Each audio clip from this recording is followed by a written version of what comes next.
C'est la dernière photo de famille qui me reste de nous.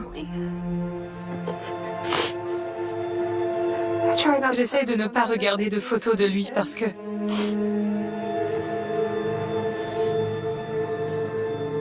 ça me rend trop triste. Je me dis que les bons moments me manquent. J'aimerais revenir en arrière et revivre ces moments-là.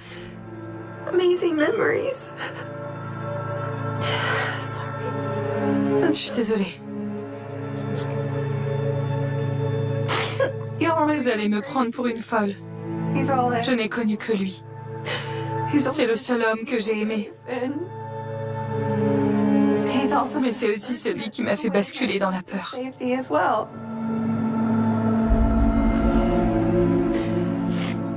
Je n'ai plus personne vers qui me tourner désormais.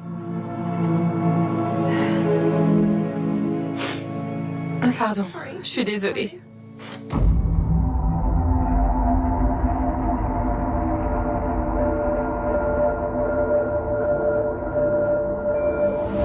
I don't have an angry bone in my body. I'm not an aggressive person. How you see me now is not always I'm just laid back. Je ne pensais pas que Rod serait capable de faire une chose aussi horrible.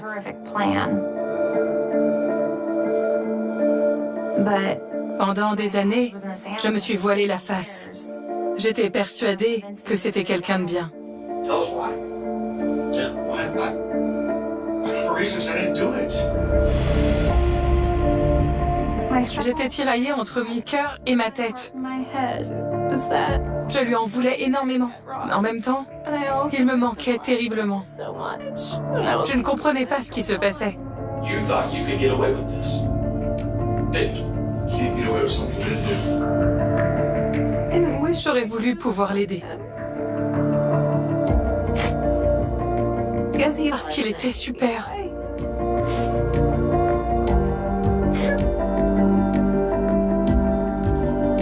Je sais que ça peut sembler bizarre de pleurer et d'essayer de lui trouver des excuses.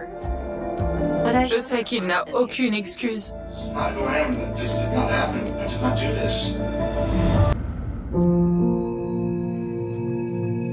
Cette photo, c'est Rod et moi au début de notre relation. Je crois que je devais avoir 15 ou 16 ans. Rodney était mon premier amour. On est allés à tous les balls de promo ensemble, à toutes les fêtes d'anciens élèves. On faisait tout ensemble. Mon père a dit qu'il ne l'avait jamais apprécié. Mais moi, je voyais Rod différemment. Il était formidable. Il avait tout pour lui. Et je me disais que j'avais beaucoup de chance de l'avoir. Je n'en revenais pas qu'il m'ait choisi moi. J'étais amoureuse. Il n'y a pas d'autre manière de le dire. On a habité ensemble pendant 1 an et demi avant de se fiancer. On s'est mariés quand j'avais 21 ans. J'ai l'impression que c'était il y a une éternité. J'étais une jeune fille, j'avais un rêve et je pensais que j'allais pouvoir le réaliser.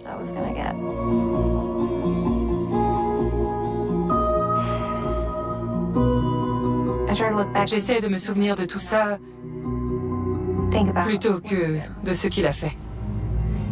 Il se trouve que mon père avait raison d'avoir un mauvais pressentiment au sujet de Rod.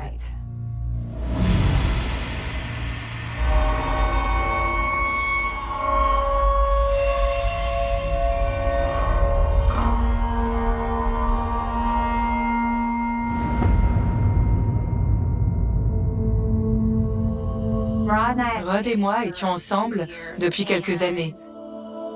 J'ignorais à quel point sa famille était riche, jusqu'à ce qu'il hérite des actions de sa grand-tante et de son grand-oncle. Il faisait du day trading, donc il était souvent à la maison. Lorsque ça se passait mal pour lui en bourse, il s'emportait. Je l'entendais hurler, claquer des portes ou jurer dans son bureau. Il claquait la porte tellement fort qu'elle aurait pu sortir de ses gonds.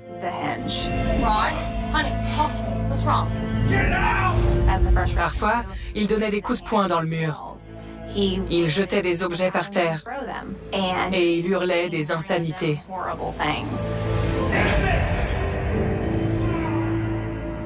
C'était impressionnant. Quand je regardais ses yeux pendant ses crises, il n'était plus là. Il avait le regard vide. Il n'y avait plus personne derrière. Quand je lui ai demandé si je pouvais l'aider, il s'est tourné vers moi et il a hurlé qu'il était sous pression pour maintenir notre train de vie. Et il m'a ordonné de sortir.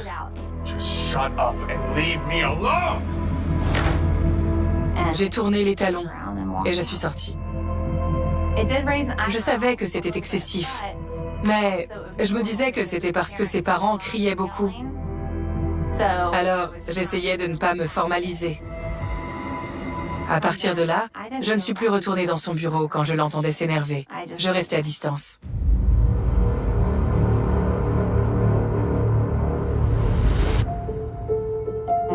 On était tellement heureux quand on a appris qu'on allait avoir des jumeaux.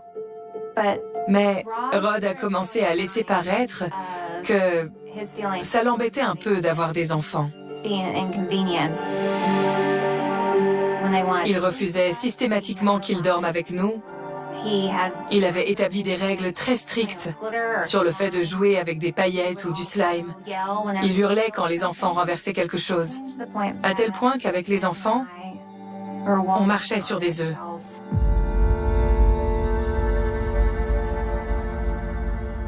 C'est là que mon dressing est devenu mon meilleur ami pour échapper à Rod.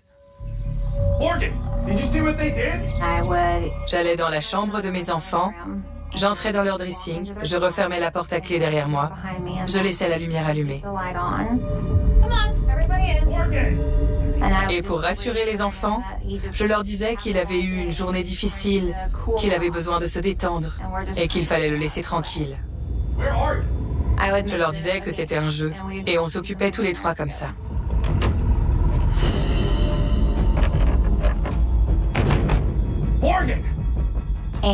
J'ai fini par mettre des casques dans le placard pour ne pas l'entendre hurler.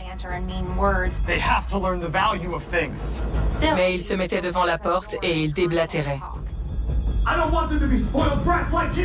Rod, please just leave us alone. Il faisait les 100 pas et il criait des insanités. Il disait que j'étais une traînée ou une horrible personne et que je ne faisais pas attention à lui, que j'étais une mauvaise mère. Parfois, je passais 20 minutes dans le placard. Mais il pouvait arriver que j'y reste 1 heure ou 2. Tout dépendait du temps qu'il mettait à se calmer. You can't keep doing this.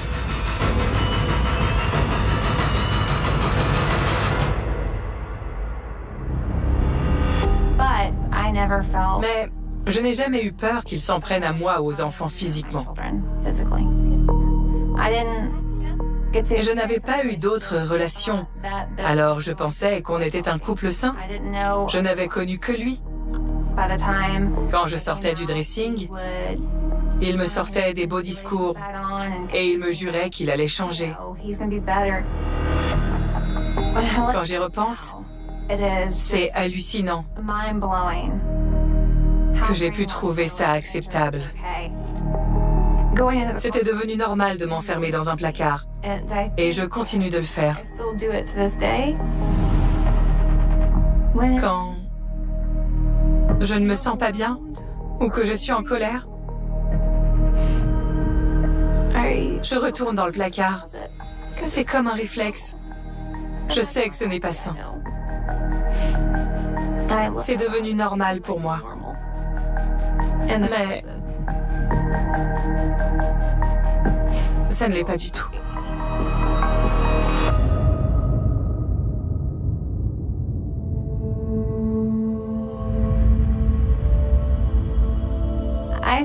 J'emmenais souvent mes enfants chez mes parents quand Rod faisait ses crises. Je voulais protéger mes enfants de cette agressivité. Un soir, il a commencé à s'emporter et j'ai estimé que c'en était trop pour mes enfants. Alors, je les ai mis dans la voiture pour les emmener chez mes parents. On est allé dans le garage, j'ai fait monter les enfants dans la voiture, je les ai attachés et quand je me suis retournée, Rod était dans le garage. Il avait un pistolet à la main qu'il a pointé sur sa tempe, comme s'il allait se suicider. J'ai crié et je me suis couvert les yeux. Au bout de quelques secondes, comme je n'avais rien entendu, j'ai rouvert les yeux et j'ai écarté les mains de mon visage pour le regarder. Il a abaissé son arme au niveau de ses hanches. Il a tourné les talons et il est retourné dans la maison. C'est le genre de choses qu'il s'est mis à faire pour m'empêcher de partir avec les enfants. De cette façon, il récupérait le pouvoir. Il m'a convaincu que c'était moi qui étais en tort. Il m'a dit, si j'ai fait ça, c'est parce que c'est toi qui t'emportes. C'est toi qui as commencé. C'est toi qui as mis les enfants dans la voiture. Et ça m'a énervé. Il disait que tout était de ma faute. Et je me retrouvais à lui demander pardon. Je me refaisais la scène dans ma tête. Et je me disais, ce n'est rien, il a passé une mauvaise journée. Et je passais outre. À l'époque, je n'étais pas prête à le quitter. J'avais encore de l'espoir en lui. Mais j'étais en danger. Et le pire était à venir.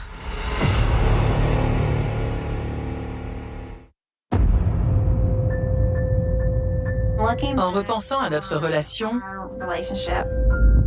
je me dis que quand Rod a commencé à perdre confiance en lui et à perdre le contrôle de la situation, ça l'a changé. Et c'est là qu'il est devenu manipulateur. C'était comme un don chez lui. Il manipulait tout le monde. Not just a simple thing, Morgan. For you to get this angry is insane. Un jour, Rod s'est emporté et la situation a dégénéré. Je lui ai dit que j'allais prendre les enfants et qu'on allait chez ma mère ou au parc. Oh no, you're not. No, Rod, stop. Rod m'a dit, tu ne peux pas m'enlever mes enfants. Ils n'iront nulle part. Ensuite, dans les escaliers, il a fait exprès de tomber. Il a fait comme si je l'avais poussé.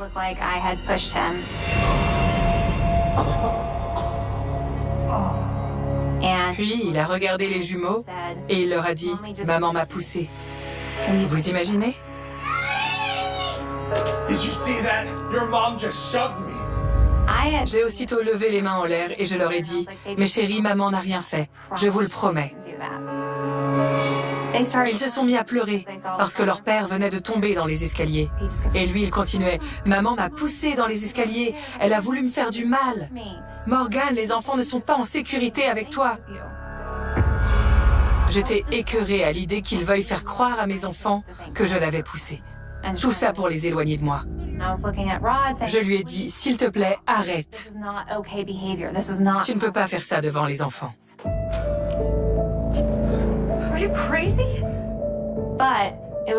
Mais pour lui, c'était un jeu. Son comportement était typique d'un pervers narcissique qui sent qu'il perd le pouvoir sur la personne qu'il veut manipuler, moi. Lorsqu'il perd le contrôle, il fait tout ce qu'il peut pour le récupérer. I guess you're not taking them anywhere today.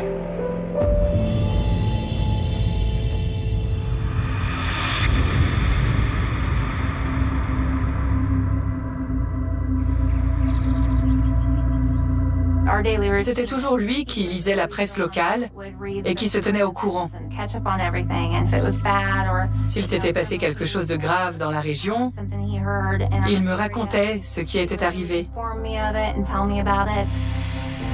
Did you read about this? He would give me Il me posait le décor et il me racontait. It's so scary. Rod m'a dit, si quelqu'un t'agresse, voilà ce que tu dois faire. Il m'a énuméré plusieurs points. Le premier point, c'était de laisser une marque sur mon agresseur, de laisser mon ADN quelque part. Et il fallait regarder entre le gant et la manche pour voir sa couleur de peau. Il m'a appris toutes sortes de tactiques. Je me suis dit que c'était parce qu'il voulait me protéger qu'il m'enseignait tout ça. I don't know what I would do if anything ever happened to you. Ça ne m'a pas interpellé plus que ça. Mais il m'a dit, et en y repensant, c'était bizarre, que si je me faisais agresser sexuellement, il ne fallait pas que je me débatte, parce que ça ne ferait qu'empirer la situation, et que ce serait douloureux. Il prétendait qu'il ne fallait pas faire de mal aux femmes. Mais avec le recul, tous les signes indiquaient qu'il en était capable. Il préparait son coup.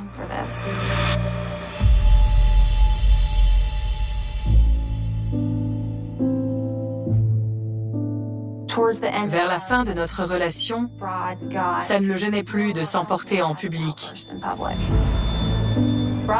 On était invités à l'anniversaire d'une amie qui avait loué un bateau. On en a profité pour se faire un week-end sans enfants. On les a laissés à mes parents. L'alcool coulait à flot, on rigolait, on s'amusait. À la nuit tombée, je suis descendue dans notre chambre. Rod m'a suivi de près. Il m'a dit que je lui faisais honte, que j'étais puérile et que j'énervais tout le monde. You're making a spectacle out of yourself. J'ai dit, d'accord, je vais me coucher alors. Et tout d'un coup, j'ai reçu des coups de poing dans le visage. Il me frappait, il me griffait. Quand il a arrêté de me frapper, il a allumé la lumière. Il y avait du sang partout. Je saignais du nez. Mais il a retourné la situation. Jesus Christ, Morgan. You can't keep acting like this when you drink this much. Rod m'a dit que j'étais devenue agressive et qu'il avait essayé de me retenir de le frapper. Il a inversé les rôles en disant « Arrête Morgan, je t'aime, ne me fais pas ça ». All I did was try and calm you down. Il m'a dit qu'il m'aimait malgré tout et qu'il ne m'en voulait pas. It's okay. It's not your fault. J'ai reconnu qu'il fallait que je me fasse aider et que je mûrisse un peu. Il avait cette faculté à me convaincre que j'avais initié la violence. I'm not gonna let you hurt yourself like this. Et de nouveau, il récupérait le pouvoir. Il m'a convaincu que c'était de ma faute. Sleep it off. I'll be back in a little bit. Mes amis n'étaient pas dupes. Après cet épisode, mes amis ne voulaient plus me parler. Elles ne comprenaient pas que je ne me respecte pas assez pour dénoncer ce qu'il avait fait. C'est là qu'il a commencé à s'en prendre à moi physiquement. Après la soirée sur le bateau, à chaque fois qu'on se disputait, je voyais dans ses yeux qu'il avait envie de me faire du mal. Ce n'était pas le cas avant. Je savais que ce n'était plus le Rod que j'avais aimé.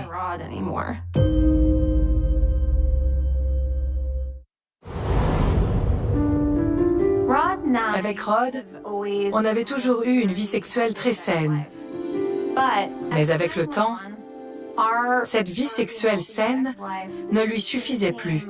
Ça ne l'épanouissait plus. Another night, Rod. 2 seconds. Ça le mettait hors de lui quand je lui disais non. Stop. Il devenait agressif. Plusieurs fois, il s'est mis sur moi et il m'a forcé à avoir un rapport. Ce n'était pas consenti. Il me disait « ce ne sera pas long » et il ne m'écoutait pas. Une fois qu'il avait fini, je lui disais « Rod, je n'avais pas envie. Je t'ai demandé d'arrêter. » Mais il me disait « Comment tu oses dire que je t'ai forcé? Tu en avais envie. » Like you didn't like it. Il me persuadait que j'exagérais. I don't understand why you have to be so theatrical about everything. C'est une forme de viol. Il ne m'a pas écouté quand je lui ai dit non. Après ces rapports non consentis, j'étais déterminée. Je ne voulais plus revivre ça. Il fallait que je trouve un moyen de lui échapper.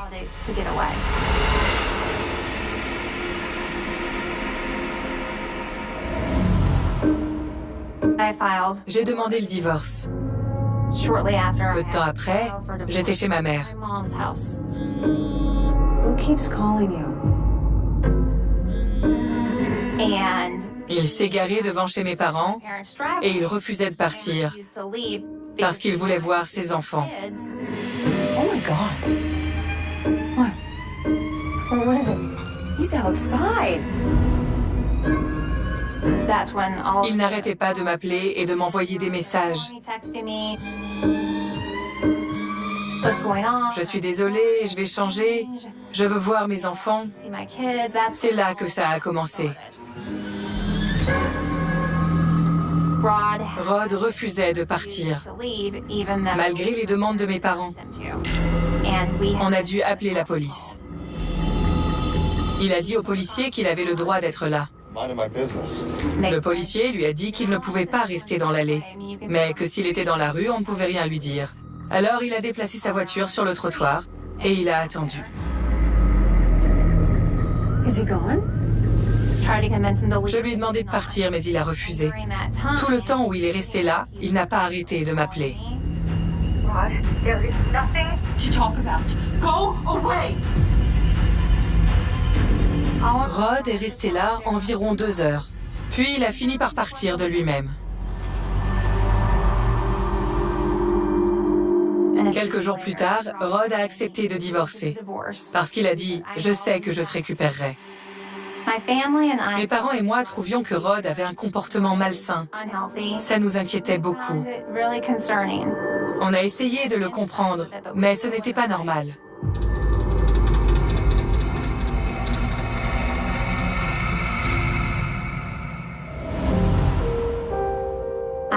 J'ai rempli les papiers du divorce quelques semaines avant Halloween.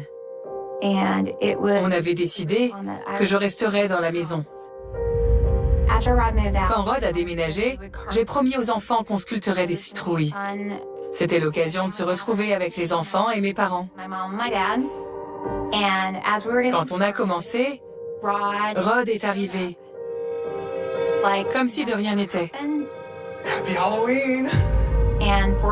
Il s'est incrusté avec nous. J'étais en colère, j'étais triste, j'avais peur. Et j'étais stressée. Mais les enfants étaient ravis de voir Rod. Ils savaient que s'ils venaient quand les enfants étaient là, ils ne risquaient rien, parce que je n'allais pas faire de scène. Avec mes parents, on s'est regardé l'air de dire « Bon, on ne va pas faire de vagues ». Mais le soir, je lui en ai parlé. Je lui ai dit qu'il était entré dans cette maison sans que personne ne l'ait invité, qu'on était séparés et que c'était un moment à moi avec les enfants. Il s'est mis en colère et il est parti. You are making a big mistake.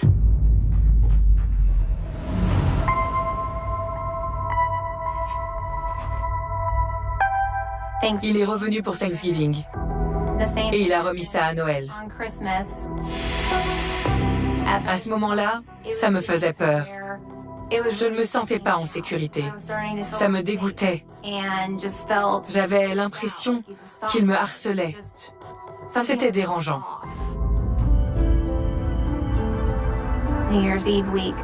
Entre Noël et le Nouvel An, Rod m'a écrit un email relativement long, me disant qu'il était peut-être atteint d'un cancer du pancréas. Il avait peur et il se sentait seul. et il me demandait si je pouvais être là pour le soutenir. Malgré tout ce qu'il m'avait fait subir, c'était le père de mes enfants. Il comptait pour moi. Et je voulais être là pour lui pendant cette période difficile. Alors je lui ai dit qu'il pouvait dormir sur le canapé.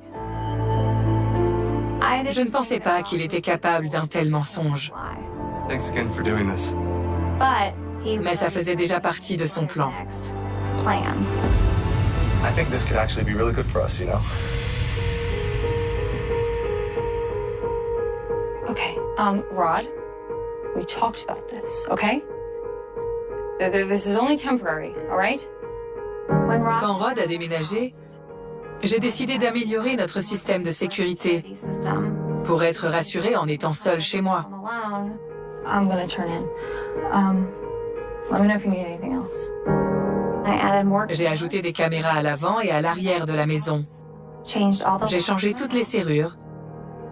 J'ai fait retirer le nom de Rod de tous les comptes du système de sécurité. Je pensais avoir pensé à tout. Mais en pleine nuit, il a trafiqué l'alarme au rez-de-chaussée, de façon à ce que je ne m'en rende pas compte. Après la première nuit, il a essayé de me convaincre de me remettre avec lui. Allez, ça va être bien. Je vais te montrer que j'ai changé.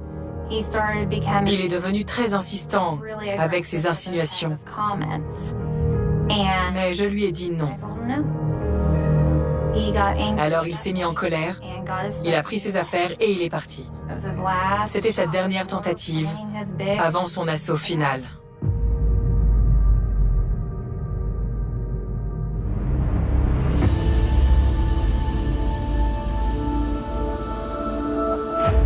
Le 31 décembre, Rod m'a envoyé plusieurs messages où il insistait pour m'inviter à sortir pour le réveillon. Il voulait que je lui accorde un rendez-vous pour me reconquérir. Je lui ai écrit pour lui dire que j'allais éteindre mon portable pour la soirée et que je passais la nuit chez mes parents. C'est tout. Mais en réalité, j'ai passé la soirée chez moi. Je voulais être seule. Il était environ 20 heures. Mes enfants étaient chez ma sœur. Je comptais regarder un film pour me détendre. J'ai mis mon pyjama, j'ai fait du popcorn. J'ai éteint toutes les lumières. J'ai activé mon alarme.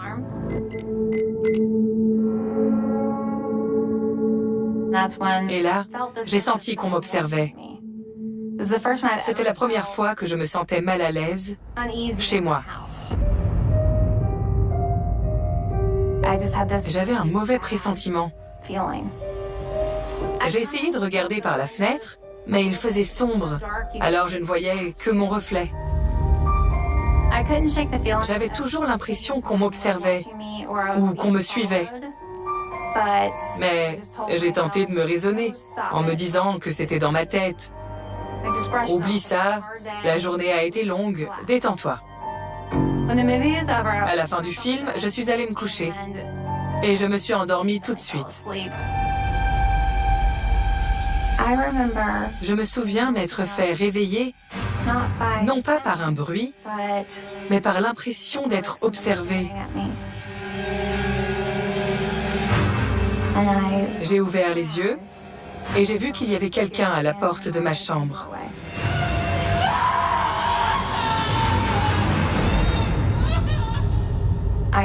J'ai hurlé tellement fort que j'en ai eu mal à la gorge. Je ne pensais pas qu'on pouvait crier comme ça. L'agresseur s'est jeté sur moi. Je n'ai pas eu le temps de sortir de mon lit ou de tenter de m'enfuir. Il m'a plaqué contre le lit et il m'a mis un pistolet sur le front. Son visage était dissimulé, mais sa voix était modifiée. On aurait dit Batman. C'était une voix grave et terrifiante. L'agresseur m'a regardé. Il a dit « Tu t'en es pris aux mauvaises personnes et tu vas le payer ». Ensuite, il m'a demandé où étaient mes bijoux. Je lui ai dit que je n'en avais pas. J'essayais de me dire de rester calme et de me souvenir de ce que m'avait dit Rod. J'ai d'abord tenté de lui laisser une marque sur le corps, une griffure, pour avoir son ADN sous mes ongles. Mais il avait un coup d'avance sur moi. Il m'a attrapé les bras et il a fait en sorte que je ne puisse pas l'atteindre.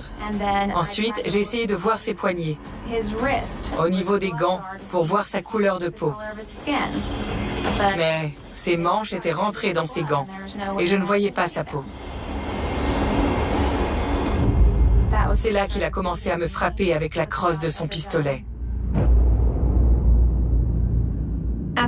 Ensuite, il m'a pris les bras, il m'a retourné et il m'a attaché les mains derrière le dos avec un serre-câble.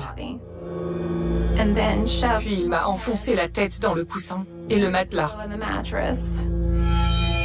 Le but était de m'étouffer.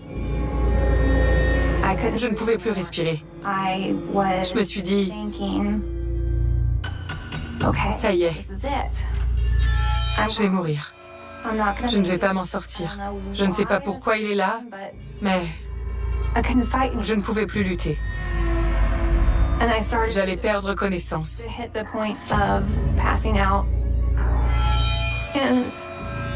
Ma dernière pensée a été de me dire que si je n'avais pas quitté Rod, quelqu'un aurait été là pour me protéger. Qu'est-ce que j'avais fait? Mes enfants n'auraient plus de maman. Au moment où j'allais m'évanouir, il a relâché sa pression. Et j'ai pu reprendre mon souffle. C'est comme s'il avait renoncé à aller jusqu'au bout. Ensuite, c'est devenu silencieux. Il m'a redressé, il m'a mis une tête d'oreiller sur la tête et il m'a aidé à me mettre debout. Il m'a entraîné dehors. Il m'a poussé sur la terrasse assez violemment. Ensuite, il a dit, « Tu vas regretter d'avoir fait ça. »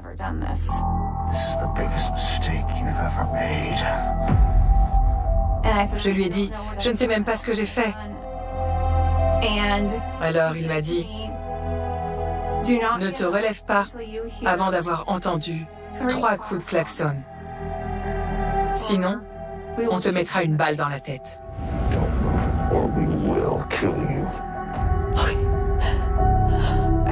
J'ai entendu ses pas s'éloigner. Et j'ai attendu. Mais il n'y avait pas un bruit. Je me suis dit, ne bouge pas. Attends les coups de klaxon. Ils sont peut-être en train de te regarder, et si tu bouges, ils vont te tuer. Je suis restée par terre, et j'ai attendu. C'était interminable. Ensuite, j'ai entendu des bruits de pas approcher sur le trottoir. Puis les pas se sont arrêtés.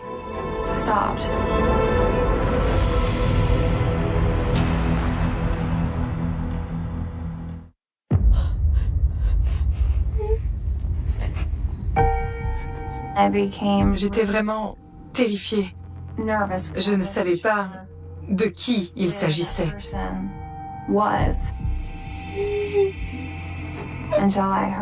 Jusqu'à ce que j'entende Rod crier. « Oh chérie, qu'est-ce qui s'est passé ?» On m'a retiré la tête d'oreiller et Rod se tenait devant moi. Who did this to you? Tout mon corps me disait qu'il ne pouvait pas se trouver là par hasard à 2 heures du matin. Il a vraiment eu l'air choqué quand il a vu mon visage. Pas comme s'il se demandait qui avait pu me faire ça, mais plutôt comme s'il découvrait ce qu'il m'avait fait. Je lui ai immédiatement demandé si c'était lui. Il m'a répondu « Non, j'étais chez moi. Quelqu'un a frappé à ma fenêtre pour me dire que tu étais en danger. Je n'ai pas compris ce qu'il me disait, alors j'ai sauté dans ma voiture et je suis venue. How did you know that I was here?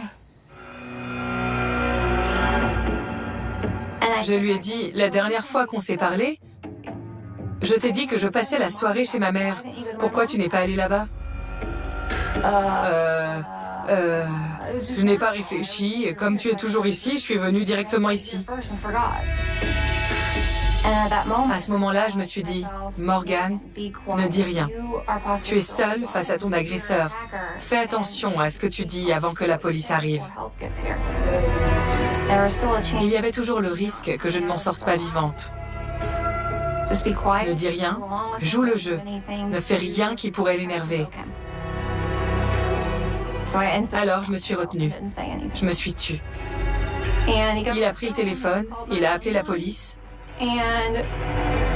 Il leur a dit que quelqu'un était entré par effraction. Mais il a ajouté, ce n'est pas grave, ne venez pas avec les sirènes. Elle va bien, ce n'est rien.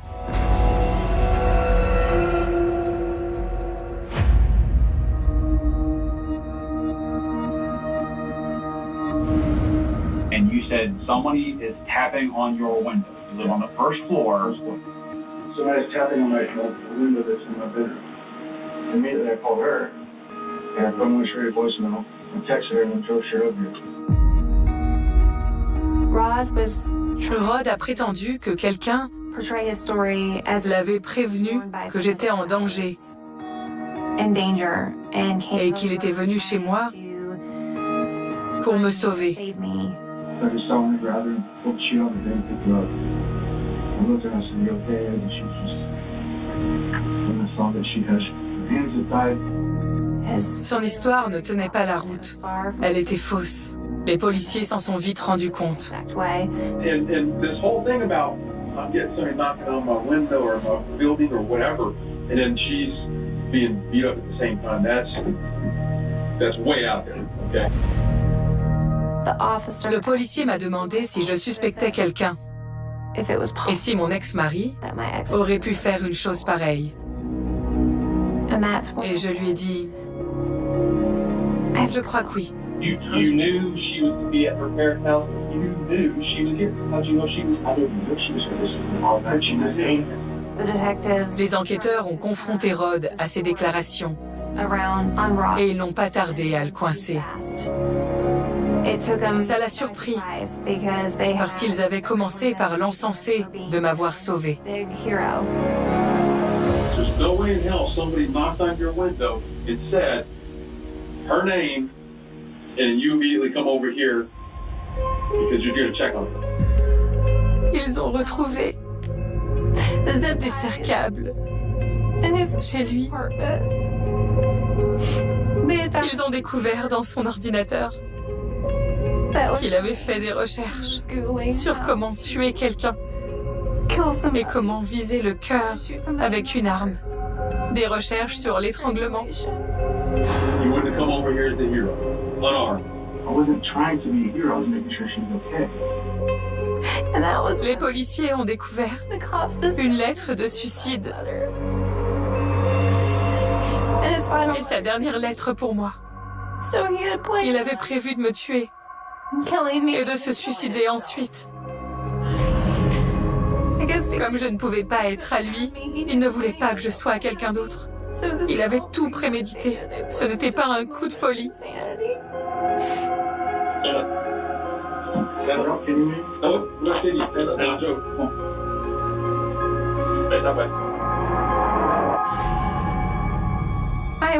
Je les ai vus lui passer les menottes à 7 heures du matin. En les voyant faire, je me suis dit, ça y est, il va disparaître de ma vie.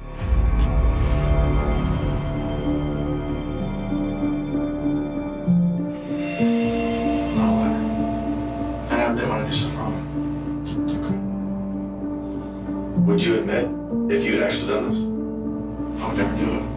But would you admit it? Je reconnais les techniques de manipulation de Rod. Il essaie de rester maître du jeu. I think there's one question that we were kind of expecting to be asked. You've not asked why we searched your apartment.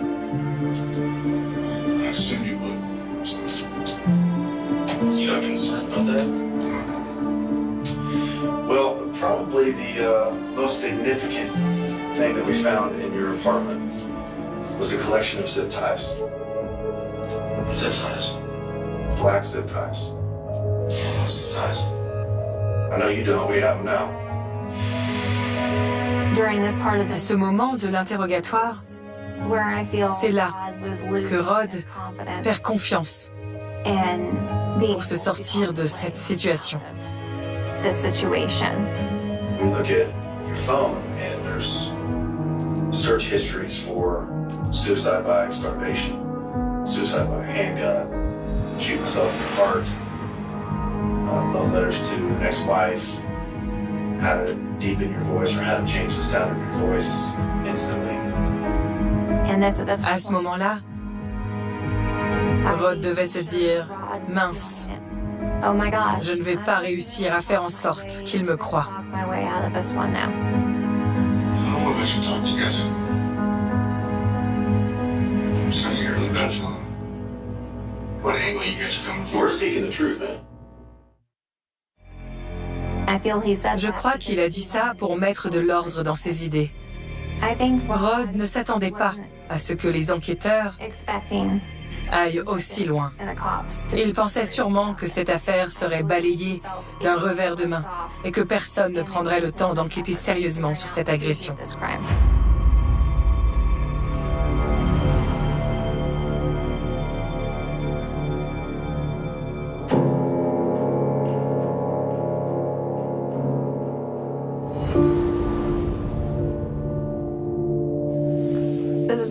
C'est la photo d'un homme dérangé. Il a besoin d'aide. Ce n'est pas mon mari sur cette photo. C'est mon agresseur. Il pensait pouvoir s'en sortir sans être inquiété. C'est difficile de savoir ce qu'il pense. Pourquoi il a fait ça? Il était incapable de vivre seul. J'aimerais pouvoir me dire que je ne le reverrai plus. Mais quand il a négocié sa peine, il a obtenu une possibilité de libération conditionnelle au bout de 20 ans, en cas de bonne conduite. Quand il sortira de prison, il voudra sûrement voir ses enfants. Et je devrais certainement le voir aussi. Mais quand Rod demandera sa libération conditionnelle, je m'y opposerai. Je pense qu'il doit purger l'intégralité de sa peine. Je ne veux plus avoir peur à cause de lui.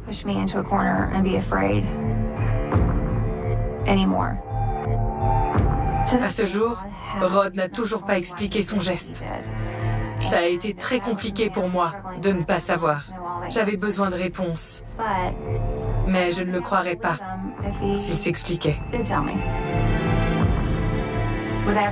Nos actes ont des conséquences. Rod s'est fait prendre et il va payer pour ce qu'il a fait. Il y a des rues qui, en apparence, ne semblent avoir rien d'exceptionnel. Des trottoirs usés par des milliers de pas, des façades que l'on croise sans les regarder vraiment, des murs où le temps laisse sa marque discrète. Et pourtant, certaines rues recèlent une petite magie fragile et tenace à la fois. Une magie qui n'appartient pas aux pierres ni aux vitrines, mais à ceux qui, par un geste minuscule, transforment l'ordinaire en quelque chose de profondément humain. Dans une petite ville tranquille, où les matins se ressemblent et s'écoulent au rythme des bus scolaires, il y avait un trottoir comme tous les autres. Un trottoir que l'on empruntait machinalement, les yeux encore lourds de sommeil, le cœur occupé par les préoccupations quotidiennes. Mais ce trottoir-là, chaque matin, portait un secret tracé à la craie blanche, bleue ou parfois rose. Quelques mots, toujours simples, toujours brefs, comme une respiration au milieu du tumulte, des phrases qui semblaient flotter au-dessus du béton, qui attrapaient en le regard, qui touchaient le cœur. C'était l'œuvre d'un jeune homme. Personne ne connaissait vraiment son nom, on le voyait parfois silhouette mince, un sac en bandoulière, les cheveux en bataille, accroupi au ras du sol, sa main courant sur le ciment comme si elle écrivait pour l'éternité. Il écrivait vite avec une intensité silencieuse, puis il se relevait et repartait, laissant derrière lui quelques mots tracés à la craie. Il ne restait pas pour voir les passants s'arrêter, sourire ou parfois s'émouvoir en silence. Il déposait sa phrase comme on dépose une fleur, puis disparaissait. La première fois que les habitants ont remarqué ces mots, c'était un matin gris d'automne. La pluie de la veille avait lavé le trottoir, laissant une surface sombre et lisse. En passant devant l'école, des parents ont découvert une inscription, écrite en lettres arrondies. « Aujourd'hui est un bon jour pour sourire ». Ils se sont arrêtés, surpris. Certains ont pris en photo la phrase, d'autres se sont simplement contentés de sourire, comme si ces quelques mots avaient allégé leur matinée. Puis, le lendemain, il y avait une autre phrase. « Tu es plus fort que tu ne le crois ». Et le jour suivant, encore une autre. Chaque matin, un nouveau message, toujours placé au même endroit, toujours écrit avec soin. Au fil des jours, les habitants se sont mis à attendre ce rendez-vous discret. Ils précèdent parfois le pas, curieux de découvrir la phrase du jour. C'était comme un rituel secret, une petite attente joyeuse avant d'affronter leur vie pressée. Le jeune homme ne cherchait pas la reconnaissance. Il n'avait pas signé son œuvre, ne s'était jamais présenté. Il écrivait pour écrire, comme on souffle sur une vitre embuée. Mais, petit à petit, son geste s'est transformé en quelque chose de plus grand que lui, car chaque mot trouvé au détour de ce trottoir venait se glisser dans la vie des gens, parfois comme une étincelle, parfois comme un baume discret sur une blessure invisible. Il y avait cette femme, par exemple, qui passait chaque matin en tenant son fils par la main. Elle traversait une période difficile. Son mari venait de la quitter, et chaque journée lui semblait une montagne à gravir. Un matin, elle a lu « Tu n'es jamais seul, même quand tu le crois ». Ces mots, tracés à la craie, lui ont donné l'impression qu'ils lui étaient destinés, comme une main tendue dans l'obscurité. Elle a retenu ses larmes, serré la main de son fils un peu plus fort, et pour la première fois, depuis longtemps, elle s'est sentie capable d'avancer. Il y avait aussi ce vieil homme qui marchait lentement avec sa canne, toujours seul. Ses journées n'avaient plus vraiment de saveur et il n'attendait plus grand-chose. Mais un matin, il s'est arrêté devant une phrase. « Chaque pas que tu fais a de l'importance ». Il a souri, surpris de se sentir vu, reconnu dans son effort quotidien, et depuis ce jour, il s'arrêtait chaque matin pour lire, comme s'il retrouvait un compagnon de route invisible. Le jeune homme n'imaginait sans doute pas à quel point ces phrases touchaient.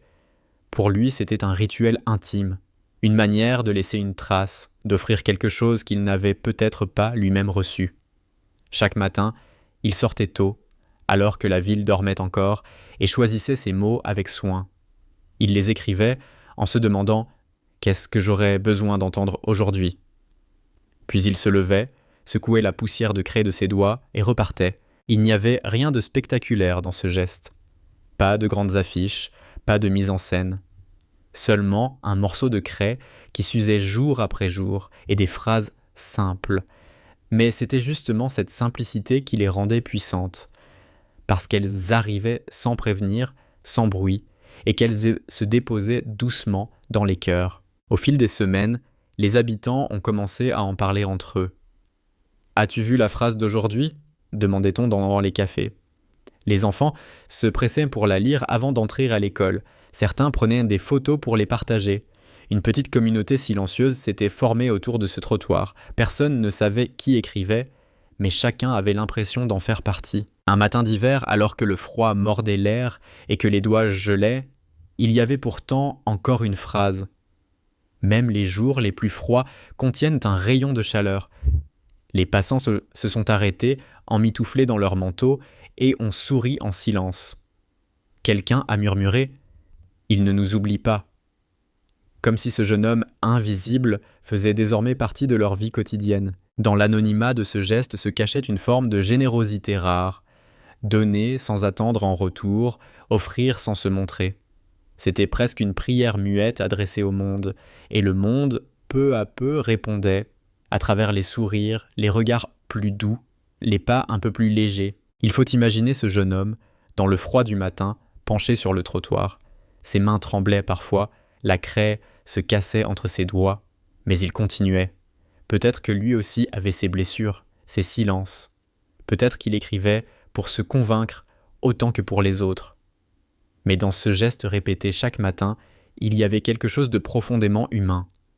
La certitude que quelques mots peuvent changer une journée, parfois une vie. Ainsi, le trottoir banal d'une petite rue est devenu un livre ouvert, un rendez-vous silencieux entre un inconnu et toute une ville.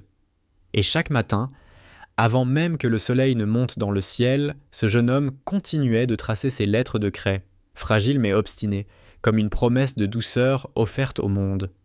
Le matin, la ville avait encore ce silence suspendu, comme si elle retenait son souffle avant le tumulte de la journée. Le jeune homme sortait toujours à la même heure, quand les lampadaires diffusaient encore leur lueur pâle et que le ciel se teintait à peine d'un bleu hésitant. Il marchait seul, les épaules légèrement courbées sous le poids de son sac, mais son pas avait une régularité tranquille, presque rituelle. Dans sa poche, il gardait des morceaux de craie de toutes les couleurs, ramassés au fil des semaines. Certains étaient ébréchés, d'autres presque réduits en poussière, mais chacun portait pour lui une valeur symbolique. Il s'agenouillait toujours au même endroit, un carré de trottoir usé où la craie adhérait bien, juste à la sortie de l'école. Parfois, ses doigts hésitaient. Il regardait autour de lui comme pour capter l'humeur du monde, écouter le battement invisible de la ville. Puis il commençait à écrire, les lettres prenant forme avec une délicatesse presque enfantine. Ces mots n'étaient pas toujours longs, mais ils venaient de loin. Ce matin-là, il traça lentement. Même les pas les plus petits te rapprochent de ton chemin. Quand il eut fini, il resta quelques secondes accroupi, observant les lettres blanches qui se détachaient sur le sol sombre. Il inspira profondément, puis se leva, essuya ses mains couvertes de poussière de craie sur son pantalon et s'éloigna. Bientôt, les premiers parents commenceraient à arriver, et ils disparaîtraient dans la foule, comme toujours. Les habitants s'étaient habitués à ce rituel, mais l'habitude ne diminuait pas l'émerveillement. Chaque nouvelle phrase avait le pouvoir de surprendre, de réchauffer.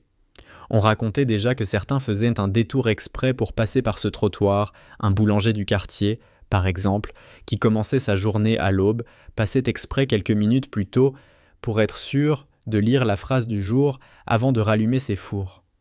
Une fois, il avait murmuré à un client.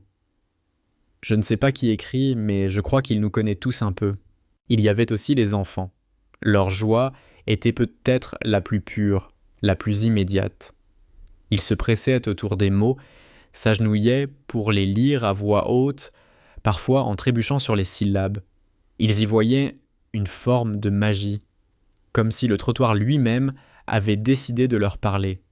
Et certains rentraient un peu le soir chez eux avec de la craie dans les poches, essayant de reproduire les mots sur les murs de leur chambre. Mais il y avait aussi ceux pour qui ces phrases devenaient un fil de vie invisible. Comme Clara, cette jeune femme qui travaillait dans un bureau au centre-ville. Chaque matin, elle se levait avec une boule au ventre, submergée par une solitude qui lui collait à la peau. Mais elle passait toujours par le trottoir de l'école et les mots l'accompagnaient. Elle avait commencé à les recopier dans un petit carnet, page après page, comme pour ne pas les perdre. Un soir, en rentrant chez elle après une journée difficile, elle avait ouvert ce carnet et lu à voix basse « Tu es plus fort que tu ne le crois ». Elle s'était surprise à pleurer, non pas de tristesse, mais de reconnaissance. Il y avait aussi ce père de famille, Marc, qui travaillait dans la livraison et qui partait chaque matin avant l'aube. Sa vie était rude, les fins de mois difficiles, et il lui arrivait de se sentir invisible, mais un jour il avait lu cette phrase « Ta présence compte plus que tu ne l'imagines ». Il était resté figé devant les mots, incapable de bouger. Puis, ce soir-là, en rentrant à la maison, il avait pris son fils dans ses bras avec une intensité nouvelle, comme si les mots l'avaient rappelé à l'essentiel. Le jeune homme, lui, ne voyait jamais ses réactions. Il écrivait, puis partait, et son geste disparaissait dans l'anonymat du quotidien. Mais dans cet effacement même, il y avait une forme de beauté. Il ne cherchait pas l'écho. Il semait sans attendre de récolte. Pourtant, Le monde autour de lui changeait doucement. Les habitants se parlaient davantage, souriaient plus souvent, échangeaient des regards complices au-dessus des lettres tracées. Ce trottoir était devenu un point de rencontre invisible, un lieu où l'humanité se rappelait à elle-même. Un matin, alors qu'il écrivait, un enfant s'était approché. C'était un petit garçon au cartable trop grand qui s'était arrêté net en le voyant tracer les lettres. Le jeune homme avait relevé la tête, surpris. L'enfant le regardait avec de grands yeux, pleins de curiosité. Il avait simplement demandé « C'est toi qui écris la magie ?» Le jeune homme avait souri timidement, mais n'avait rien répondu. Il avait terminé sa phrase, puis s'était levé et était parti, le cœur battant un peu plus vite que d'habitude. Ce fut la première fois que son anonymat avait vacillé.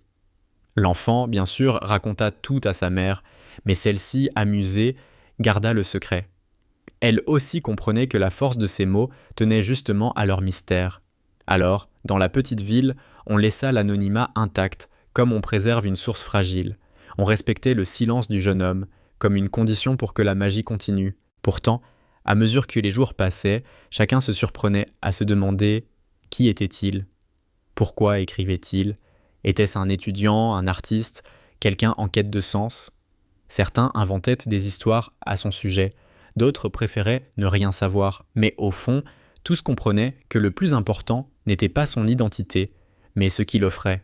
Un soir d'hiver, une tempête de neige s'était abattue sur la ville. Le lendemain matin, le trottoir était recouvert d'un manteau blanc, et la phrase n'était pas là. Les habitants se sont sentis étrangement déçus, comme si une partie de leur rituel s'était brisée.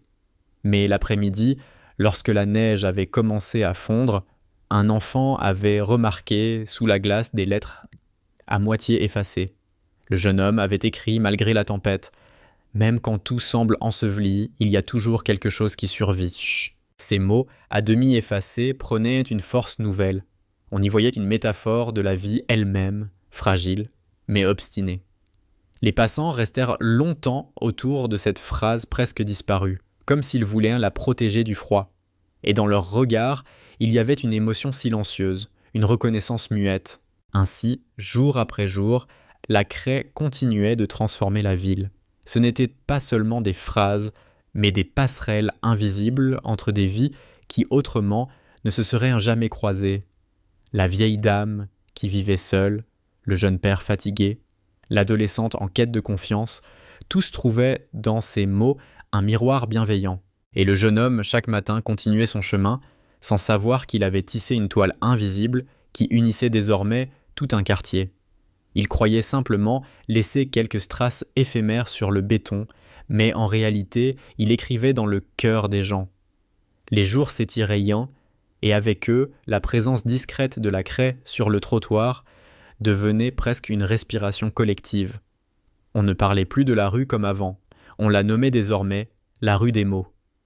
Le matin, les pas y ralentissaient, comme si chacun voulait prolonger l'instant, garder en lui quelques secondes de lumière avant que la journée ne se referme sur ses préoccupations. Le jeune homme, lui, continuait son rituel sans faillir. Ses gestes étaient devenus presque méditatifs. Il sortait le morceau de craie, s'accroupissait, posait sa main gauche à terre pour se stabiliser, puis écrivait, lettre après lettre, avec une lenteur qui donnait du poids à chaque mot. Ces phrases semblaient naître de son silence intérieur, comme si elles étaient d'abord murmurées à lui-même avant d'être offertes aux autres. Ce matin-là, la phrase disait « Même dans l'ombre, tu portes une lumière que personne ne peut éteindre ». À peine avait-il quitté les lieux qu'une jeune adolescente s'était arrêtée, son sac d'école lourdement posé sur son épaule. Elle lisait les mots en silence, les lèvres tremblantes, puis elle avait sorti son téléphone pour les photographier. Depuis quelque temps, elle traversait une période de doute profond, se sentant invisible parmi ses camarades. Mais ces mots, tracés là comme pour elle, avaient allumé une étincelle dans son regard. Elle les copia soigneusement dans son carnet, à côté d'autres phrases qu'elle collectionnait déjà. Ce carnet était devenu pour elle un trésor, une réserve de force où puiser quand la solitude pesait trop lourd. Ce n'était pas la seule. Plusieurs habitants, désormais, tenaient leur propre carnet.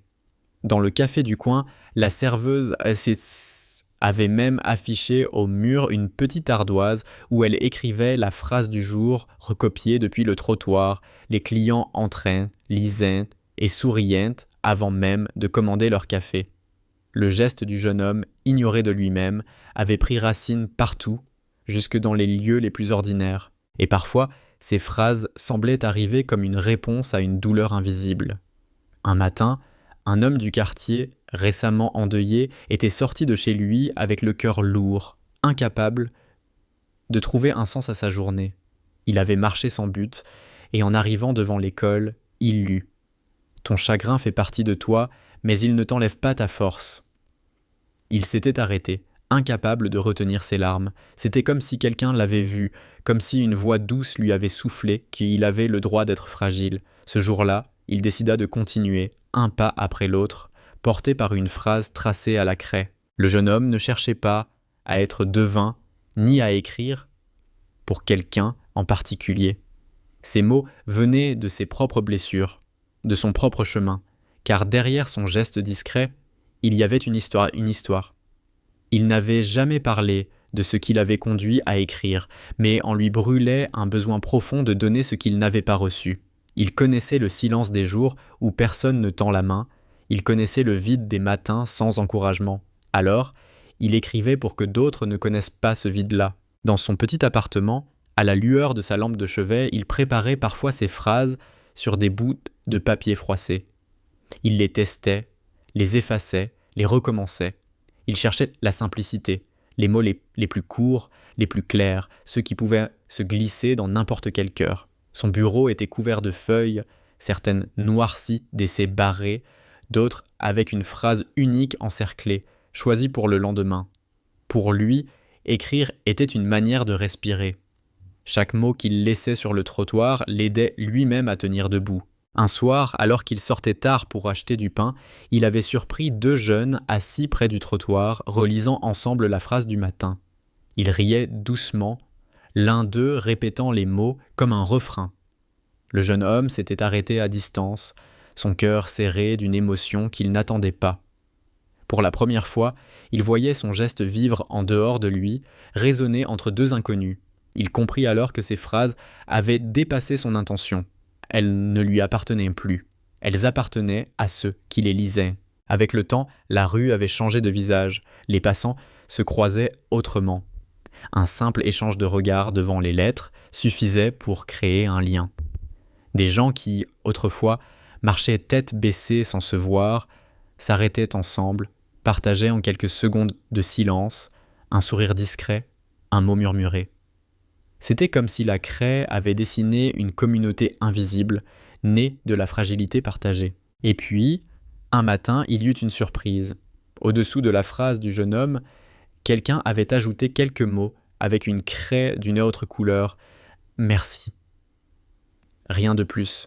Un mot bref mais qui fit battre son cœur plus fort lorsqu'il le découvrit en repassant le soir par la rue. Il ne s'y attendait pas. Il avait toujours pensé que ces phrases disparaissaient dans le silence, et voilà qu'une réponse s'était glissée là, timide, mais éclatante. Le lendemain, il écrivit comme toujours. Mais, en rentrant le soir, il trouva un autre mot ajouté. Continue. Puis, quelques jours plus tard, encore un. On te lit. C'était comme si le mur invisible entre lui et les passants s'était fissuré, laissant passer une gratitude silencieuse. Ces petits mots colorés étaient devenus pour lui des échos précieux, la preuve que ces gestes atteignaient vraiment ceux pour qui ils étaient destinés. Un jour de printemps, alors que les arbres commençaient à fleurir, une petite foule s'était rassemblée plus longtemps que d'habitude autour de la phrase du jour. Les enfants riaient, les adultes prenaient des photos, et quelqu'un avait laissé à côté du trottoir un petit pot de craie neuve, soigneusement déposé comme une offrande. Le jeune homme, en passant plus tard, trouva ce cadeau et resta figé, incapable de retenir un sourire. Il s'agenouilla, prit une craie neuve dans sa main et sentit un mélange de gratitude et de timidité l'envahir. Ce simple geste disait tout. Quelqu'un l'avait vu, compris et voulait qu'il continue. À partir de ce jour, il ne fut plus tout à fait seul. Son anonymat demeurait, mais il y avait derrière lui, une communauté silencieuse qui veillait. Les passants attendaient ces mots, mais désormais il laissait parfois aussi des fleurs, des dessins, des petits papiers pliés qu'il découvrait avec émotion. Il les gardait précieusement, comme des preuves que son geste trouvait un écho. Et chaque matin, malgré ses propres doutes, malgré la fatigue ou les jours plus sombres, il continuait à tracer ses phrases, car il avait compris que la craie, même fragile, pouvait laisser une empreinte durable, et que parfois les plus petits gestes contiennent la plus grande force, celle de rappeler aux autres qu'ils ne sont jamais seuls. Les matins de printemps s'installaient peu à peu, et avec eux une lumière nouvelle, plus douce, plus longue, qui venait caresser les façades encore endormies. La rue des mots, comme on l'appelait désormais presque naturellement, s'emplissait d'un souffle paisible. Les passants avaient pris l'habitude de lever les yeux en marchant, comme si l'air lui-même semblait plus léger dans ce coin de ville. Pourtant, ce n'était pas l'air qui avait changé, mais bien les regards, les gestes, la manière dont les habitants vivaient ces quelques instants autour des lettres tracées. Le jeune homme, lui, se levait toujours tôt, parfois avant même que les oiseaux n'aient commencé leur concert. Dans son appartement silencieux, il prenait sa craie, la glissait dans sa poche, puis descendait les escaliers encore plongés dans la pénombre. Chaque pas résonnait, accompagné de cette étrange certitude. Quelque part, des gens attendaient déjà ces mots. Non pas comme on attend une réponse précise, mais comme on attend une lumière discrète.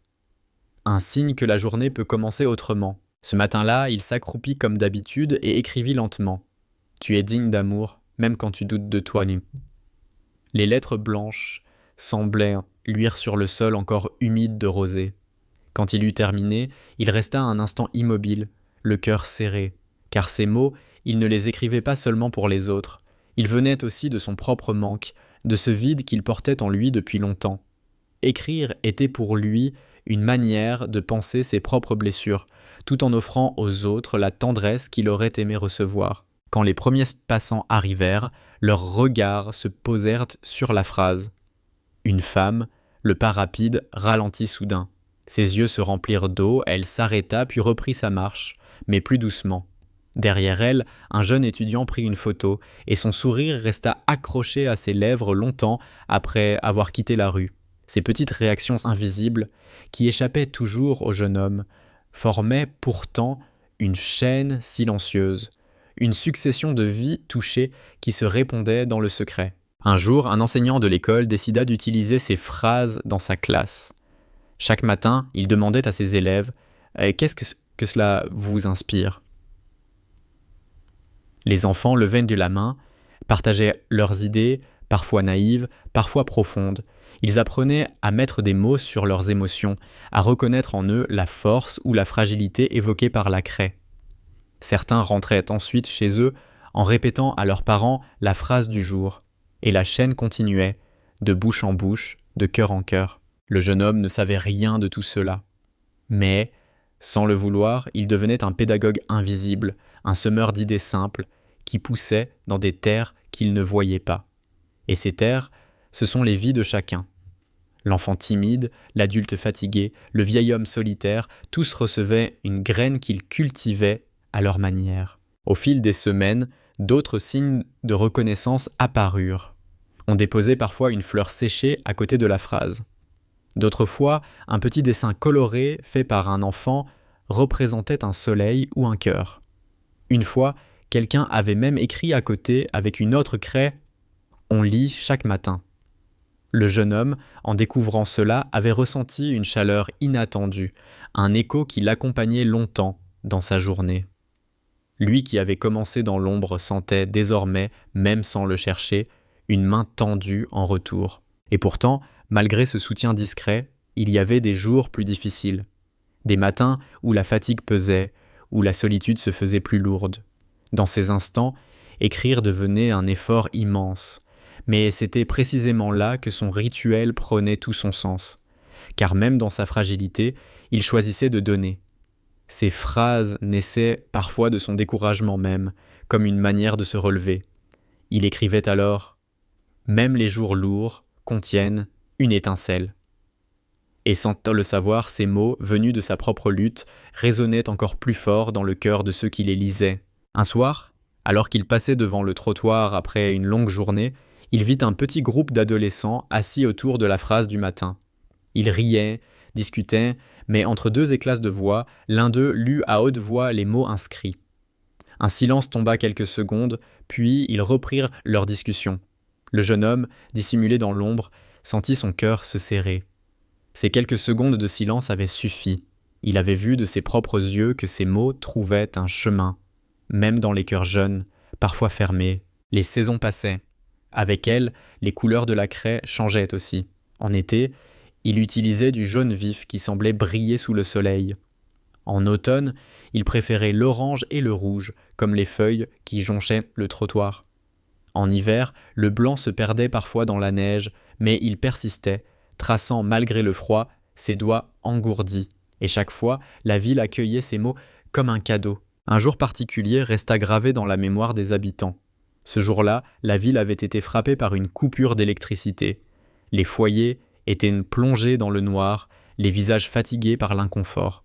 Mais le matin suivant, sur le trottoir, une phrase attendait. Même dans la nuit la plus sombre, une étincelle peut suffire. Les passants s'arrêtèrent, émus par cette coïncidence. Certains y virent un signe, d'autres un réconfort. Le fait est que ces mots, tombés pile au bon moment, se gravèrent profondément dans les esprits, et petit à petit, la rue n'était plus seulement un passage, mais un lieu de rendez-vous. Des inconnus s'y croisaient, échangeaient un sourire, un mot. On venait parfois en avance exprès. Juste pour être sûr de voir la phrase fraîchement écrite, l'attente elle-même devenait une habitude douce. Et dans ce quartier autrefois ordinaire, une chaleur nouvelle circulait, invisible mais réelle. Le jeune homme, sans le savoir, avait rallumé quelque chose de précieux. La conscience que les mots, même simples, peuvent rapprocher les êtres, et que la bonté la plus discrète est parfois celle qui reste le plus longtemps. Les jours s'allongeaient encore, et le soleil matinal baignait désormais les façades d'une lumière dorée. Dans cette clarté douce, les lettres de craie prenaient un éclat presque fragile, comme si elles flottaient au-dessus du trottoir. Le rituel continuait, immuable, et pourtant chaque matin portait une émotion différente. Ce qui se répétait n'était jamais lassant. C'était comme une respiration qui revenait, une preuve discrète que la constance pouvait, elle aussi, être un don. Un matin, la phrase disait « Ta valeur n'a pas besoin de preuves ». Une femme qui traversait la rue s'arrêta net. Elle travaillait dans une entreprise où ses efforts passaient souvent inaperçus, et depuis des mois, elle se sentait effacée, transparente. Ces quelques mots, tracés à la craie, lui firent l'effet d'une main posée sur son épaule. Elle resta longtemps devant eux, les yeux perdus, puis repartit, mais son pas n'était plus le même. Elle se sentait soudain un peu plus droite, un peu plus forte. Ce n'était qu'une phrase, mais elle avait agi comme une étincelle. C'est ainsi que les mots fonctionnaient. Ils ne transformaient pas immédiatement les vies, mais ils s'installaient dans les pensées, comme une musique douce qui revient sans qu'on s'y attende. Et parfois, cette musique changeait la manière de regarder la journée, ou la manière de se regarder soi-même. Parmi les passants réguliers, il y avait un petit groupe de collégiens. Chaque matin, ils s'arrêtaient, lisaient à voix haute et riaient parfois de la simplicité des phrases. Mais au fond, même leur rire n'était pas moqueur. Ils avaient compris qu'il y avait là une bonté rare, et ils la respectaient. Un jour, l'un d'eux apporta une boîte de craie de couleur et la laissa discrètement à côté de la phrase. Quand le jeune homme découvrit ce cadeau en arrivant tôt le lendemain, son cœur se serra. Il prit la boîte entre ses mains et resta quelques minutes immobile, comme pour absorber ce geste. C'était la première fois que quelqu'un lui offrait directement de quoi continuer. Il s'en servit aussitôt. Ce matin-là, il traça les lettres en bleu et en jaune, et la phrase brillait presque comme un soleil sur le trottoir gris. Les passants remarquèrent aussitôt cette nouveauté, et les enfants, en particulier, s'extasièrent devant les couleurs. Désormais, les phrases n'étaient plus seulement lues. Elles étaient regardées comme de petits tableaux éphémères. La présence de ces couleurs donna une nouvelle vie à la rue. Un fleuriste du quartier se mit à déposer parfois une rose ou une marguerite juste à côté des mots. Une vieille dame laissait de temps en temps un petit mot écrit sur du papier, glissé sous une pierre pour qu'il ne s'envole pas. Et certains soirs, en passant, le jeune homme découvrait ces signes de gratitude avec une émotion silencieuse. Lui, qui avait commencé seul, se sentait désormais entouré d'une foule invisible qui le soutenait dans l'ombre. Mais il y avait aussi des jours où le doute revenait. Parfois, en écrivant, il se demandait « Est-ce que cela a vraiment un sens ? Est-ce que mes mots ne disparaissent pas trop vite ?» Ces questions le traversaient, comme elles traversent tout être humain qui donne sans retour visible. Pourtant, il continuait, car au fond, il savait que le geste lui-même était déjà une réponse. Chaque phrase écrite était une victoire contre l'indifférence. Et puis, il y eut ce matin particulier. Le ciel était lourd, couvert de nuages, et l'air avait un parfum de pluie.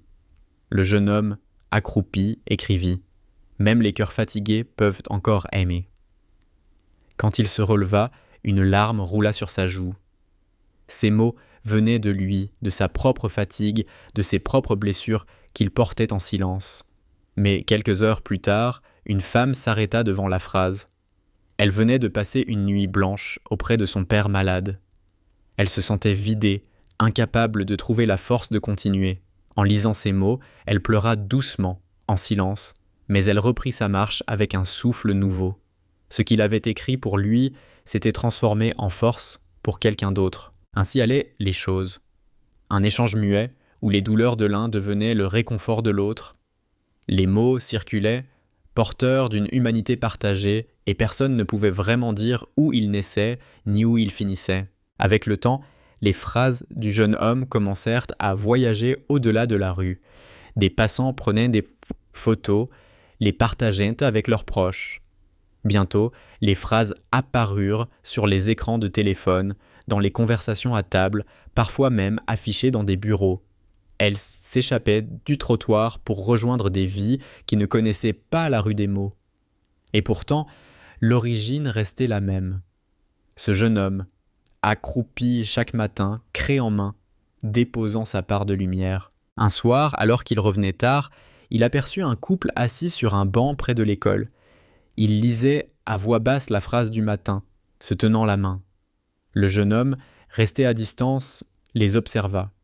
Leurs visages étaient apaisés, comme s'ils avaient trouvé un instant de réconfort dans une journée agitée.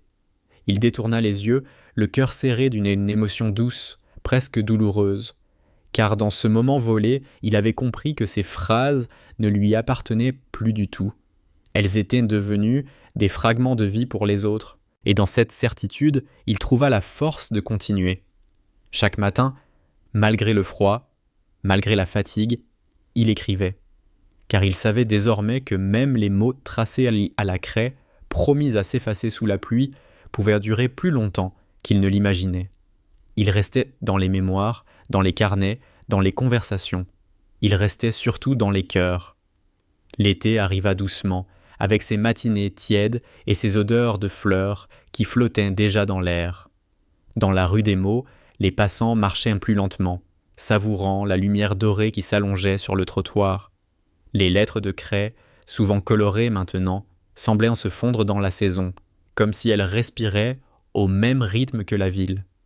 Les enfants sortaient de l'école en riant, certains s'arrêtaient pour relire la phrase du matin avant de courir rejoindre leurs camarades. Les adultes, eux, s'arrêtaient toujours, parfois brièvement, parfois longuement, mais tous emportaient quelque chose en silence. Ce matin-là, la phrase disait « N'oublie pas que tu es déjà une histoire précieuse ».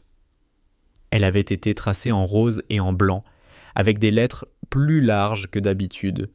Les passants furent nombreux à sortir leur téléphone pour l'immortaliser. Un vieil homme, assis sur un banc, répéta doucement ces mots comme pour s'en convaincre. Une adolescente, en passant, sourit timidement et les murmura pour elle-même. La phrase semblait s'adresser à chacun différemment, mais toujours avec la même tendresse. Le jeune homme continuait, sans jamais se montrer. Il prenait soin de venir tôt, toujours avant que la rue ne s'anime. Pourtant, un matin, il arriva un peu plus tard que d'ordinaire. Alors qu'il terminait d'écrire, une fillette l'aperçut. Elle s'approcha, curieuse, et resta à quelques pas de lui, silencieuse.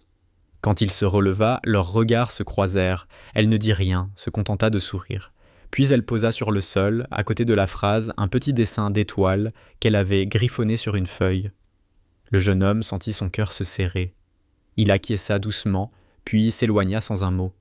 Mais ce geste resta gravé en lui, comme une reconnaissance pure, sans artifice. Les marques de gratitude se multipliaient.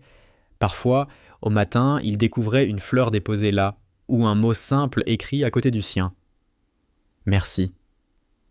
Ces signes discrets le touchaient profondément. Il avait commencé seul, persuadé que son geste disparaîtrait dans l'anonymat. Et voilà qu'il voyait naître autour de lui une complicité invisible. Ce n'était pas une foule, ce n'était pas un bruit, mais une communauté silencieuse qui répondait par des gestes tendres. Et dans cette communauté, il y avait des histoires que lui-même ne connaissait pas. Une femme qui venait chaque matin lire la phrase avec son fils autiste et qui, un jour, le vit répéter doucement « C'est beau ». C'était la première fois qu'il parlait ainsi d'un mot écrit. Elle en fut bouleversée, et chaque matin suivant, elle continua d'y venir avec lui, comme à un rendez-vous sacré. Il y avait aussi cet homme qui travaillait de nuit et qui, en rentrant à l'aube, passait toujours par la rue. Ses journées étaient lourdes, ses nuits fatigantes, mais chaque phrase l'accompagnait dans son sommeil. Il en avait peint certaines sur les murs de sa chambre, comme pour les garder près de lui. Ainsi, sans le savoir, le jeune homme s'était glissé dans les vies des autres. Ses mots résonnaient là où il ne pouvait imaginer. Et plus il écrivait, plus il sentait que quelque chose en lui se transformait aussi.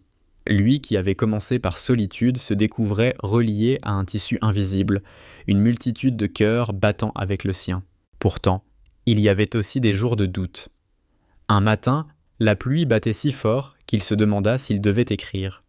La craie ne tiendrait pas, les mots s'effaceraient presque aussitôt. Mais il sortit quand même, trempé, les doigts glacés, et traça. Même les larmes de pluie nourrissent deux mains. Quand il eut fini, l'eau coulait déjà sur les lettres, les brouillant peu à peu. Il se sentit découragé. Mais plus tard, une passante qui avait aperçu la phrase juste avant qu'elle ne disparaisse, raconta qu'elle avait trouvé dans ces mots la force de continuer sa journée. Ce qu'il croyait perdu avait pourtant porté fruit. C'est cela, la fragilité des gestes humains.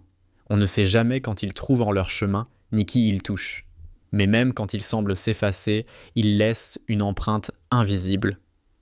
Le jeune homme le comprit peu à peu, en acceptant que ces phrases n'étaient pas faites pour durer sur le sol, mais dans la mémoire de ceux qui les lisaient. Les enfants, eux, en faisaient une fête.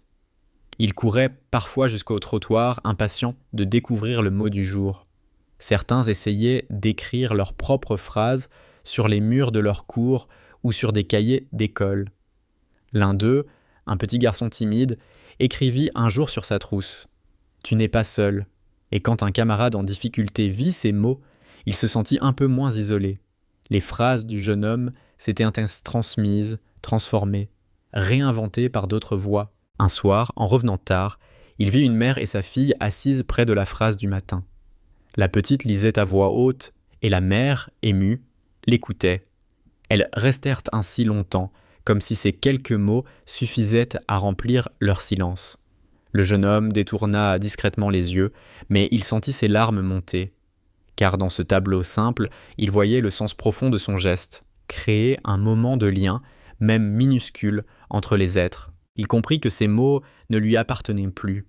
Ils étaient devenus un langage partagé, un souffle qui circulait entre les gens. Et cela lui donna une force nouvelle. Désormais, il n'écrivait plus seulement pour combler son propre vide, mais pour prolonger ce cercle invisible d'humanité. Alors il continua. Chaque matin, malgré la chaleur, malgré la pluie, malgré les jours où il doutait de lui-même, il s'agenouillait et écrivait. Car il avait compris que la beauté de son geste ne résidait pas dans la permanence des mots, mais dans leur passage, dans ce qu'ils éveillaient avant de disparaître, comme une chanson douce qui s'éteint, mais dont la mélodie reste en mémoire. Et à mesure que l'été avançait, la rue des mots n'était plus seulement un lieu de passage. C'était devenu un lieu de rendez-vous du cœur, un espace où chacun se rappelait, au moins pour un instant, qu'il est bon d'être humain. L'automne s'approcha doucement, avec ses lumières plus basses, ses feuilles qui commençaient à tapisser les trottoirs, et ce parfum de terre humide qui enveloppait la ville. Dans la rue des mots, les phrases continuaient de naître chaque matin, fragiles et obstinées. Les passants s'y rendaient toujours, certains presque religieusement, d'autres par simple curiosité, mais tous, au fond, y trouvaient quelque chose qui adoucissait leurs pas. Un matin, la phrase disait « Chaque départ cache un nouveau commencement ». Les lettres orange et jaune semblaient se mêler aux feuilles tombées autour. Une femme s'arrêta longtemps, ses valises à la main. Elle quittait la ville ce jour-là, le cœur lourd d'abandonner son quartier, mais en lisant ces mots, elle sentit une chaleur inattendue. Ce départ n'était peut-être pas seulement une perte, mais aussi une ouverture. Elle emporta cette idée comme un talisman invisible. Les phrases du jeune homme devenaient peu à peu des compagnons de route. Certaines familles les récitaient ensemble, le soir, comme une prière. D'autres les écrivaient sur des papiers qu'ils glissaient dans leur portefeuille. Il arrivait même que des inconnus se parlent grâce à elle. 2 passants, arrêtés le même matin, se souriaient et commentaient la phrase, puis repartaient avec le sentiment d'avoir partagé un moment précieux. Ainsi, une chaîne invisible continuait de se former, reliant des vies qui ne se seraient jamais croisées autrement. Le jeune homme, pourtant, restait toujours dans l'ombre. Il voyait parfois ses sourires, ses arrêts, ses regards attendris, mais de loin, sans jamais se dévoiler. Ce n'était pas par peur, ni par honte. C'était parce qu'il sentait que la magie tenait justement à cet anonymat, à cette discrétion qui permettait aux mots d'appartenir à tous. Mais dans son cœur, il recevait ces instants comme des cadeaux silencieux. Un matin d'octobre, le ciel était gris, la pluie menaçait. Il hésita à écrire, ses mains tremblaient un peu. Pourtant, il traça. Même les jours gris contiennent des promesses de lumière. Quand il se releva, une goutte de pluie éclata sur la première lettre. Il resta immobile quelques instants, regardant l'eau effacer peu à peu le trait. Mais il sourit, car il savait désormais que l'effacement faisait partie de la beauté. L'essentiel n'était pas que les mots restent visibles, mais qu'ils aient été lus, ne serait-ce que par un seul regard. Et ce matin-là, une petite fille passa en sautillant dans les flaques. Elle s'arrêta, lut les mots, et cria joyeusement à sa mère « Regarde, il dit que la lumière revient !» La mère, fatiguée, sourit pour la première fois depuis des jours. Ainsi, même à peine écrite, la phrase avait déjà rempli son rôle. Les semaines passèrent, et avec elles, la ville semblait plus douce. Les habitants avaient changé leur manière de se croiser. On se saluait plus souvent, on échangeait parfois un mot, un sourire. Tout cela, en apparence insignifiant, était pourtant immense. Le jeune homme avait semé sans le savoir une humanité partagée. Puis vint un matin plus froid. Le jeune homme sortit, mais ses pas étaient lourds. Il traversait lui-même une période difficile, ses pensées encombrées de doutes et de solitude. Pourtant, il s'accroupit comme toujours et écrivit « Tu es plus fort que ce que tu crois ». C'était une phrase qu'il avait déjà laissée autrefois, mais qu'il ressentait différemment ce jour-là. Elle lui était adressée autant qu'aux autres. En se relevant, il sentit son cœur battre plus fort. Quelques heures plus tard, un vieil homme passant par là lut ces mots. Il venait de recevoir de mauvaises nouvelles de santé, et tout lui semblait sombre. Mais en lisant, il resta debout longtemps, puis se remit à marcher, la tête un peu plus haute. Ces mots lui donnaient un souffle nouveau. Ainsi, ce que le jeune homme avait écrit pour se soutenir devenait à nouveau la force d'un autre. C'est cela, l'étrange cercle de la bonté. Ce que l'on offre revient, transformé. Ce que l'on donne dans la fragilité devient la force de quelqu'un d'autre. Et ce que l'on reçoit ensuite est une lumière que l'on n'avait pas prévue. Un soir, alors qu'il revenait par la rue déserte, le jeune homme vit quelque chose qui le bouleversa. Sur le trottoir, là où il écrivait chaque matin, les habitants avaient tracé eux-mêmes des mots, des phrases de toutes les couleurs. Certaines maladroites, d'autres touchantes, mais toutes remplies de tendresse. Merci d'exister. Tes mots nous réchauffent. Continue. Le sol entier était devenu un grand tableau d'encouragement, comme une réponse collective. Il resta longtemps, figé, les yeux brillants de larmes. Pour la première fois, il comprit à quel point son geste avait touché le monde autour de lui. Il ne prit pas de craie. Ce soir-là, il se contenta de s'asseoir sur un banc, les mains tremblantes, et de lire ce que les autres avaient écrit. Il se sentait à la fois minuscule et immense, seul et entouré, fragile et fort. Ce qu'il avait donné sans attente lui revenait comme une vague de chaleur humaine. Et quand il se leva enfin, le cœur apaisé, il sut une chose avec certitude, il n'était plus seul. Son geste l'avait relié aux autres, et à travers ses mots, une communauté de douceur avait pris naissance. Dès lors, chaque matin avait une saveur différente. Il écrivait toujours, mais avec une paix nouvelle, car il savait désormais que même si ses phrases s'effaçaient sous la pluie ou sous les pas, elles continuaient de vivre portées par ceux qui les avaient lues. Elles se gravaient dans les mémoires, se transformaient en gestes, en sourires, en liens. Et dans cette certitude, il continua. Il écrivait encore et encore, fidèle à son rituel, mais ce n'était plus seulement un jeune homme et sacré. C'était un quartier tout entier, un cœur silencieux d'humanité qui respirait chaque matin avec lui. Et peut-être est-ce cela le véritable sens des mots, non pas d'être éternel, mais d'allumer, ne serait-ce qu'un instant, la lumière